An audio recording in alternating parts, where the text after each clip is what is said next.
Dito muna tayo baka magkalimutan mga kababayan. 3 araw nang hindi pumapasok ito. 3 araw na hindi, 3 araw na hindi pumapasok ito. Ito ang problema. Isa sa problema ng mga DDS. Isa sa iniiyak ng mga DDS. Mamaya pag-usapan natin yung saldi ko. Papahabain muna natin yung vlog. Sayang yung kita ho sa YouTube, mga bossing. Ito si Bato de la Rosa. Diyos ko po.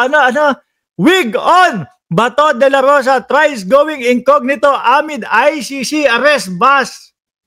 Mga DDS, alam namin sa susunod na mga araw, mag-iiyakan kayo. Diba? Dahil dito kay Bato de la Rosa. Alam nyo ho, yung rally ninyo, anak ng tokwa na yan, kahit sabihin mo pa, 10 milyon kayong magsisama dyan, hindi nyo pa din masasabi na kayo ang majority. Huwag nyong kalimutan, 119 milyon ang Pilipino. Hindi lang ho 10 milyon, hindi lang po 15 milyones. Kahit pa magsisama, sabihin mo na 20 milyones.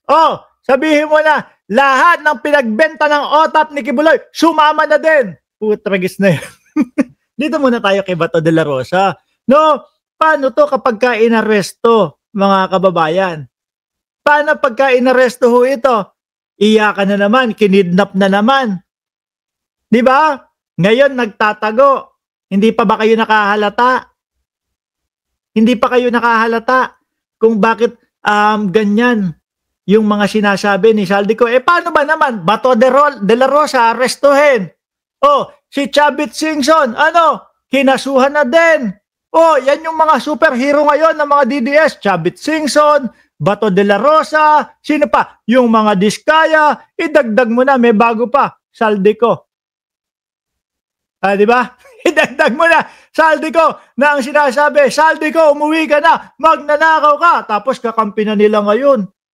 Superhero pa nila ngayon. Ibang klase talaga kapag ka sa DDS ka sumama, hindi mo maiintindihan kung ano yung talagang ipaglalaban mo Si Bato muna, paglaban muna natin kasi ito yung mas malapit sa katotohanan na mas malapit tong arestuhin. Di ba? Sabi ni Ombudsman Remulla, meron siyang kopya, meron siyang hawak. Ako hanggang ngayon mga kababayan, naniniwala ako. Di ba? Naniniwala ako kay Boying Remulla at hindi naman po magsasalita yon kung walang arrest warrant at hindi naman po magtatago si Bato de la Rosa at hindi naman po absent ng 3 araw sa Senado kung walang warrant of arrest dito. Nagsasama-sama na sila. Yung mga simbahan ni Marcoleta, yung simbahan ni Joel Villanueva, yung simbahan ni Kibuloy. Puro parang puro may issue lahat yan Nagsasama-sama, pabagsakin si Presidente Marcos. Bakit? Para kapag wala na si Presidente Marcos, ayos na. Okay na lahat. Di ba, Ma'am Neng Gigi? Good morning. Anong good morning? Good morning dito sa atin. Ganun na agad, no? Di ba? Pabagsakin natin si Bongbong Marcos. Para ganun. Para lang sa ganun. Lahat tayo acquitted na. Roque, uwi. Saldico, uwi. Mamukat-mukat ka. Sasabihin pa ng mga DDS dyan kay Saldico, tumakbo ka para senador. Saldico. Di ba? Bago. Nalaos po. Bigla yung meow-meow nila. Ngayon, ito, Saldico, sakto-sakto doon sa parali, Ibang klase, Ngayon, si Bato, sabi ko nga sa inyo, hindi ko mapigilan na pumunta doon sa topic, kay Saldico. Pero dito muna tayo. Ito, pag inaresto, dapat matuwa kayo. Bakit? Yung si tatay ninyo magkakaroon ng kasama doon sa ICC. Diba? Pag ito lumipad, inilipad, nakuha, nahuli ng otoridad, gamit yung warrant of arrest ng ICC, ngalingala na naman kayo. Sasabihin nyo na naman, may panibago na namang kinidnap yung mga kapulisan. Diba? Basahin natin to, Siyempre, kailangan ko pahabain to. Sayang yung kita ng YouTube. Diba? Kasi kung ibabalandra ko lang sa inyo agad, yung President Marcos Jr. binito yung 194 billion worth items nung 2025, tapos na usapan. Wala akong kinita. Eh,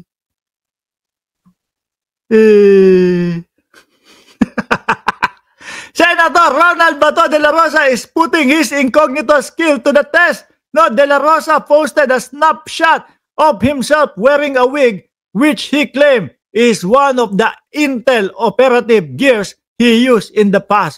Pwede mo isuot yan. Malamang sa alamang, hindi ka namin makikilala. Lagyan mo pa kaya ng bigote dito.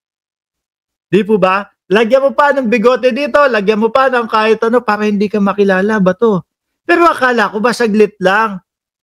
Akala ko ba, Bato de la Rosa, handa ka na samahan ng dating Pangulo? May pangako ka pa nga sa mga DDS, di ba?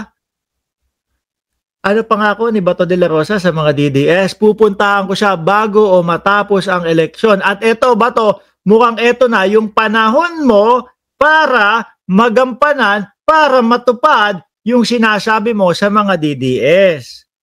Di po ba? Nung nakaraan, nag-post si Bato de la Rosa. Pinost niya yung picture niya, yung litrato niya na nasa ibang bansa. Pinasakay yung mga DDS. Yung mga DDS naman, ayun na, pumunta na sa ICC si Bato de la Rosa. Eto, kapag ka pumunta talaga ngayon yan, wala nang balikan. Diba? Wala nang balikan. Pero ang problema yata, nagtatago na. Hindi na makapasok sa Senado. Bakit to? Kasi limitado lang pala yung magiging depensa niya doon. Kasi kahit na may sesyon, pwede pala siyang arestuhin. Pwede pala siyang damputin ng mga kapulisan doon sa loob ng Senado. Bakit? Ano ang sabi? Ang sabi daw po, kapag ka-6 na taon pababa yung sentensya, hindi pwedeng arestuhin yung isang senador. Pero kapag ka-6 na taon pataas ang sentensya, pwedeng arestuhin. Kaya hindi na nagpapapasok.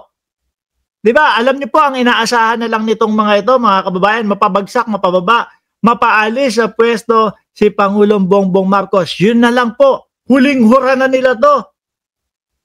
Huli na ho ito, mga kababayan. Tapos sablay-sablay pa. Tingnan nyo, simula sa umpisa, ang daming ginamit. Maharlika, Jason sa, o sino pa ba? Yung meron daw siyang USB, hindi ko alam kung nasaan yung USB, kung amoy puke na yun, pickles. Di ba? Hanggang ngayon, wala pa din. Meron si Saldico, sinasabi, parang wala namang maniwala. Sige nga, alisin muna natin si Bato de la Rosa, ha? Alisin muna natin si Bato de la Rosa, mga kababayan,